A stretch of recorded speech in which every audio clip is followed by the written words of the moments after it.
Hello everyone. तो आज start करते हैं हम टेंथ क्लास का।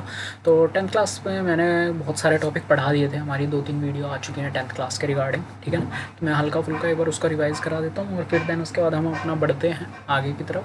तो जिस बच्चे ने चैनल वगैरह सब्सक्राइब ना किया हो वो चैनल सब्सक्राइब कर दे, ठीक है। और चलो स्टार्ट करते हैं हम अपना। तो हम अपना कौन सा चैप्टर पढ़ रहे थे? इलेक्ट्रिसिटी। हमने फर्स्ट चैप्टर अपना केमिकल रिएक्शन वगैरह जो था वो हमारा कंप्लीट हो चुका था, ठीक है। और अब हमारा फिजिक्स का इलेक्ट्रिसिटी चैप्टर है। तो इलेक्ट्रिसिटी चैप्टर में मैं आपको चार्ज के बारे में, जैसे हमारा चार्ज था तो चार्ज के बारे में हम अपना बता चुके हैं, ये हमारा चार्ज है, ठीक है ना। तो क्या है हमारा fundamental particle of an atom. कोई भी एटम है, कोई भी अणु है या परमाणु है, तो उसके अंदर जो भी हमारा सबसे बेसिक चार्ज होता है, बेसिक पार्टिकल है, जो सबसे छोटा पार्टिकल, वो क्या होता है? चार्ज होता है। पॉजिटिव और नेगेटिव दोनों ही हो सकते हैं, मैं आपको बता चुका हूँ दोनों के दोनों, ठीक है। और फिर उसके बाद हमने ये भी पढ़ाया था कि चार्ज क्या है? प्रॉपर्टी है बॉडी की, जो क्या करती है? विच डिस्क्राइब द इलेक्ट्रिकल एनर्जी, जो किसी भी बॉडी की इलेक्ट्रिकल एनर्जी के बारे में बताती है, ठीक है। फिर हम ये वाला भी पढ़ चुके थे कि जो पॉजिटिव चार्ज है, पॉजिटिव पॉजिटिव हो या नेगेटिव नेगेटिव हो, वो आपस में एक दूसरे को क्या करते हैं? रिपेल करते हैं। कहने का मतलब like charges repel each other. जैसे ये पॉजिटिव ये वाला पॉजिटिव इस वाले पॉजिटिव चार्ज को इधर धकेलने की कोशिश करेगा, और ये वाला पॉजिटिव चार्ज इस चार्ज को इधर धकेलने की कोशिश करेगा। देन उसके बाद जो हमारा नेगेटिव चार्ज है, उसी तरीके से सेम कंडीशन, नेगेटिव और ये नेगेटिव जब आपस में आएंगे तो ये वाला नेगेटिव इसको इधर पुश करेगा और ये वाला नेगेटिव इसको इधर पुश करेगा। तो इस तरीके से जो हमारे लाइक चार्जेस है वो एक दूसरे को क्या करते हैं? रिपेल करते हैं। और जैसे लाइक है वैसे ही अनलाइक चार्जेस क्या करते हैं? पॉजिटिव और नेगेटिव वो आपस में एक दूसरे को क्या करते हैं? अट्रैक्ट करते हैं। तो ये वाला पॉजिटिव इस वाले नेगेटिव चार्ज को क्या करेगा? अपनी तरफ अट्रैक्ट करेगा। ये क्या कर रहे थे? धकेल रहे थे। ये वाला चार्ज इस वाले चार्ज को धकेल रहा था, ये वाला चार्ज इस वाले चार्ज को इधर धकेल रहा था। लेकिन यहाँ पर क्या है? ये वाला पॉजिटिव इस वाले चार्ज को अपनी तरफ लाएगा और ये वाला नेगेटिव चार्ज पॉजिटिव चार्ज को अपनी तरफ। तो कुछ देर के बाद ये दोनों आपस में कैसे हो जाएंगे? एक दूसरे के साथ कनेक्ट हो जाएंगे। जैसे ये हो गया हमारा, जुड़ जाएंगे आपस में, ठीक है ना। तो ऐसे हो जाएंगे ये वाले। उसके बाद चार्ज की एसआई यूनिट क्या होती है? कुलम्ब होती है। जैसे आप डिस्टेंस को किस में मेज़र करते हो? मीटर में करते हो। ऐसे ही हम चार्ज को किस में मेज़र करते हैं? कुलम्ब में मेज़र करते हैं। ये 1 कुलम्ब है क्या? ठीक है, तो थोड़ा पढ़ते हैं। पूछता है डिफाइन 1 कुलम्ब, ठीक है। क्वेश्चन जो आता है आपका वो कैसे आएगा?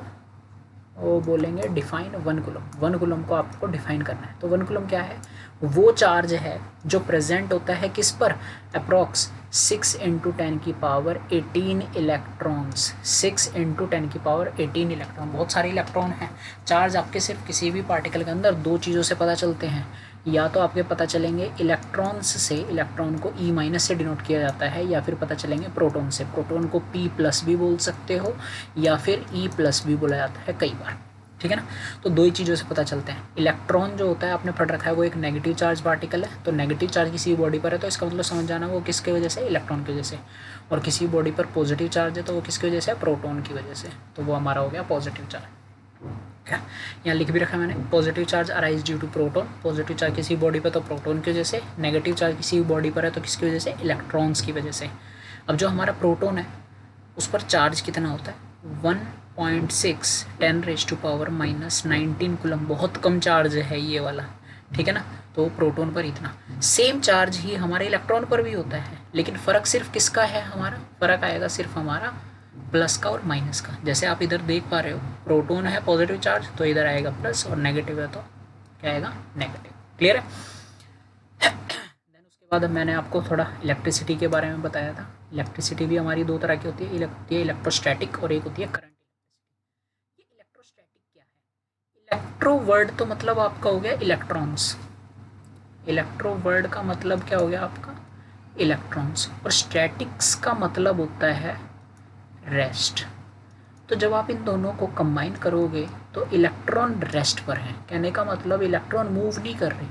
तो वो जो पार्ट जिसमें हमारी इलेक्ट्रिसिटी मूव नहीं करती, फ्लो नहीं करती, इलेक्ट्रॉन या प्रोटॉन फ्लो नहीं कर पाएंगे, तो वो आपकी हो जाएगी हमारी कौन सी इलेक्ट्रिसिटी? इलेक्ट्रोस्टैटिक्स। और वो जिसमें इलेक्ट्रॉन वगैरह मूव करना स्टार्ट कर दें तो वो हो गई हमारी करंट। क्योंकि जब इलेक्ट्रॉन मूव करते हैं ना तभी करंट बनता है, जो हम अभी मैं पढ़ा चुका हूँ, लेकिन थोड़ा रिवाइज करेंगे, ठीक है। सबसे इलेक्ट्रोस्टैटिक क्या होता है? Study of electric field. यहाँ इलेक्ट्रिक फील्ड बनती है, फोर्स होगी, इलेक्ट्रिक फोर्स है, पोटेंशियल आता है, वोल्टेज जिसको आप बोलते हो, due to charge at rest. यहाँ आ गया ना चार्ज, यहाँ क्या है हमारा? रेस्ट पर है, ठीक है ना। तो ये है, ठीक है। और चार्ज हमारा रेस्ट पर है तो इलेक्ट्रोस्टैटिक। लेकिन यहाँ पर क्या है, when charge is in motion, charge क्या है, मोशन में आ गया थ्रू वायर्स और सम अदर मीन। अब यहाँ चार्ज हमारा मूव कर रहा है, ठीक है। इलेक्ट्रोस्टैटिक का एग्जांपल कहाँ देख सकते हो आप, थंडरिंग, लाइटनिंग होती है, बिजली का कड़कड़ाना, sticking of small pieces of paper on a rubbed rod. जैसे मेरे पास एक रोड है पतली सी, या पेंसिल हो गई आपकी, आपने स्कूल में किया हुआ है ये, और वैसे भी करते रहते हो। पेंसिल है, इस पेन को पेंसिल या पेन जो भी है वट एवर इट इज़, इसको पहले आपने रब किया अपने हेयर से, और उसके बाद छोटे छोटे पीस लिए आपने कागज़ के, और जब आपको इसको इसके पास लाया तो इससे चिपक जाएंगे। तो वहाँ पर जो इलेक्ट्रिसिटी नज़र आती है वो इलेक्ट्रोस्टैटिक का पार्ट है, ठीक है। एग्जांपल जैसे मैंने एक्सपेरिमेंट के थ्रू दे रखा है कि मेरे पास 2 ग्लास रोड है, मैंने दोनों को रब किया, और रब करने के बाद एक दूसरे के पास लाया तो दे रिपेल ईच अदर। कहने का मतलब पहले इन दोनों को रब किया फिर इसके पास लाया, तो ये वाली रोड इस वाली रोड को इधर धकेलेगी, ये वाली रोड इस वाली रोड को, तो आपस में ये क्या कर रहे हैं, रिपेल कर रहे हैं।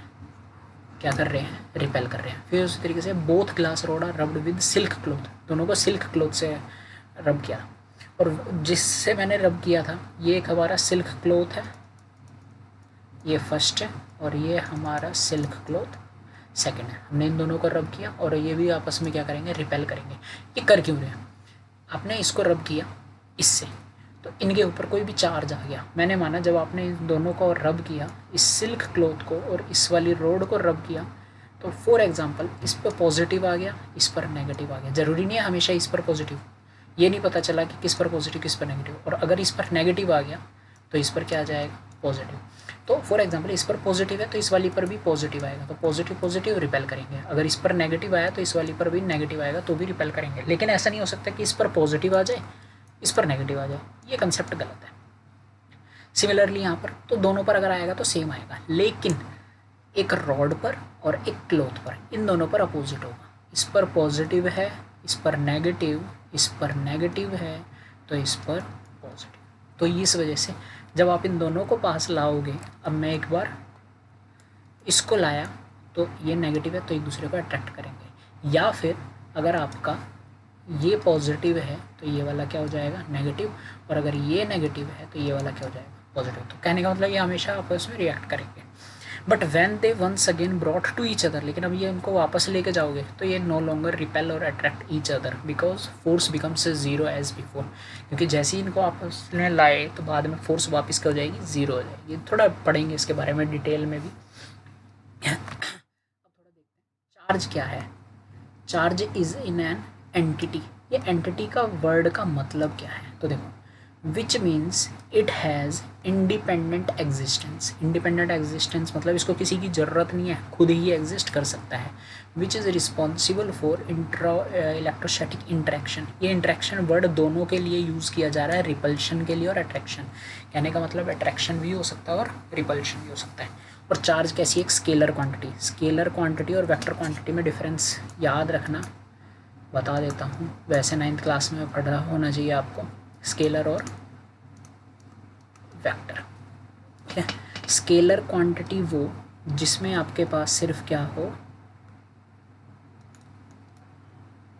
मैग्नीट्यूड हो। मैग्नीट्यूड मतलब वैल्यू, यहाँ पर दोनों के पास ही मैग्नीट्यूड होता है, तो यहाँ तो बोलोगे कि भाई कोई डिफरेंस ही नहीं बना, स्केलर और वेक्टर में कोई डिफरेंस ही नहीं बना, तो ये तो था मैग्नीट्यूड का। अब उसके बाद दूसरा देखते हैं, यहाँ कोई डायरेक्शन नहीं होती, नो डायरेक्शन, और यहाँ पर आपकी क्या होती है, डायरेक्शन होगी। तो इधर डायरेक्शन है, इधर डायरेक्शन नहीं है।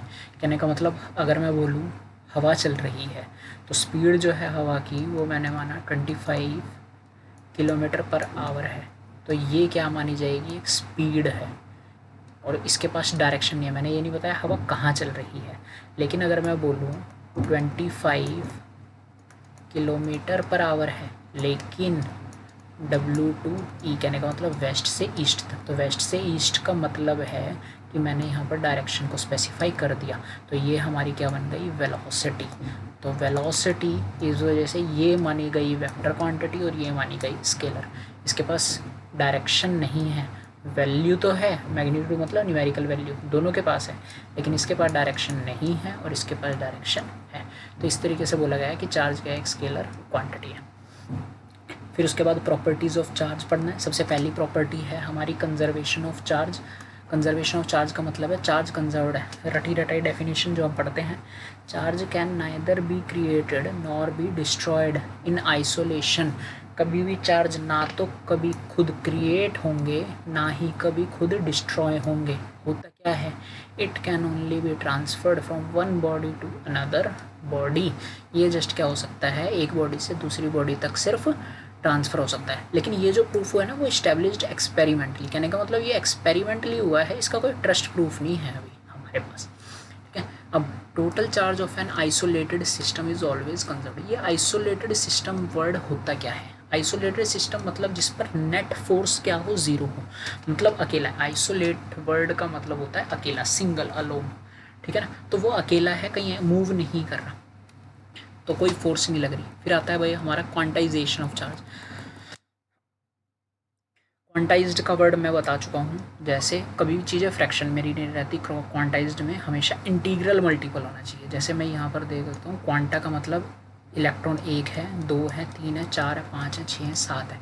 लेकिन कभी भी मैं बोलूँ 2/3 नहीं होगा, -0.2 नहीं होगा, फ्रैक्शन या डेसिमल्स में चीज़ें नहीं होंगी, तो उसका मतलब होता है क्वांटा। माइनस में हो सकती है, लेकिन एक इंटीग्रल मल्टीपल होना चाहिए, 1, 2, 3, 4। ज़ीरो भी हो सकता है, ज़ीरो भी हो सकता है, लेकिन ज़ीरो चार्ज तो एग्जिस्ट ही नहीं करता। ठीक है ना, तो इसलिए 1, 2, 3 इंटीग्रल मल्टीपल होना चाहिए। यहाँ मैंने लिख रखा है n 0, 1, 2, 3 हो सकता है, लेकिन कभी भी पॉइंट और डेसिमल नहीं होगा। फिर उसके बाद क्वांटाइजेशन ऑफ चार्ज प्रॉपर्टी में क्या है, चार्ज ऑन अ बॉडी। अगर किसी भी बॉडी पर टोटल चार्ज एग्जिस्ट करता है, क्यों, यहाँ पर हमारा टोटल चार्ज है बॉडी पर, अगर किसी भी बॉडी पर टोटल चार्ज है तो is always an integral multiple of basic unit of charge. ये इंटीग्रल मल्टीपल क्या है, इंटीग्रल मल्टीपल है हमारा ये n है। n मतलब होता है इंटीग्रल मल्टीपल और n मतलब नंबर। ये रहा 1, 2, 3, 4, 5, 6, इनफाइनाइट भी हो सकता है।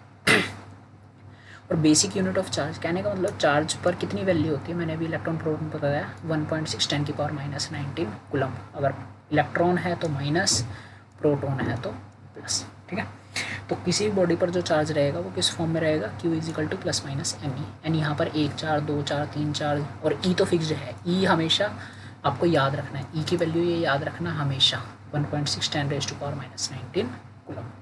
अब जैसे क्वेश्चन है, हमने अभी पढ़ा था कि भाई 1 कूलम चार्ज की डेफिनेशन क्या है, तो 1 कूलम मैंने बताया था जो हमारे 6 × 10⁻18 इलेक्ट्रॉन्स पर जो चार्ज होता है वो हमारा 1 कूलम का चार्ज होता है। निकालते हैं एक बार, चार्ज कितना दे रखा है आपको, 1 कूलम।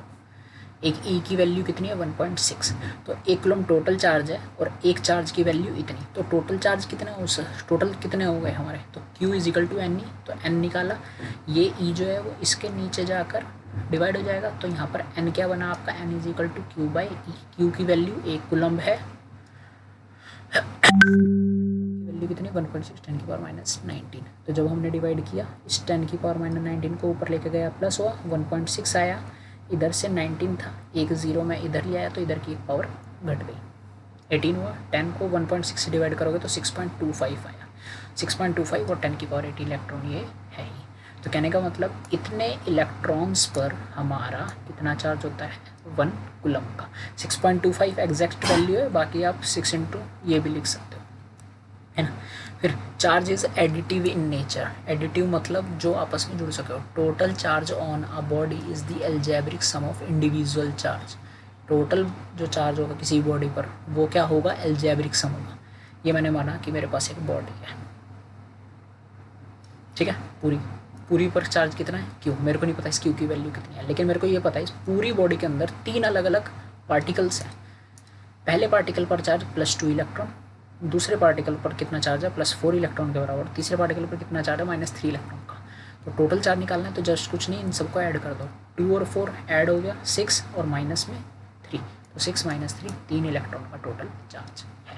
कहने का मतलब बोल सकते हो आप कितना, 3 × एक इलेक्ट्रॉन की वैल्यू 1.6 10⁻⁻19, और देखो इलेक्ट्रॉन है तो माइनस लगा सकते हो, तो -4.8, 16 3 × 48, तो 1.6 3 4.8 और 10⁻⁻⁹ कूलम। ये हो गया आपका टोटल चार्जेस बॉडी।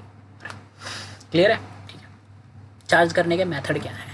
एक होता है चार्जिंग बाय रबिंग, कि आपने रब कर दी चीज़ों को तो वो हो गया। एक होता है चार्जिंग बाय कंडक्शन, टच करने पर चार्ज का ट्रांसफर। एक होता है चार्ज का इंडक्शन, कहने का मतलब आपने टच भी नहीं किया, आपने रब भी नहीं किया, फिर भी उस पर चार्ज डेवलप हो गया, तो उसको बोलते हैं चार्जिंग बाय इंडक्शन। ये तीनों के बारे में हमें डिटेल में पढ़ना है, लेकिन अभी नहीं, ठीक है।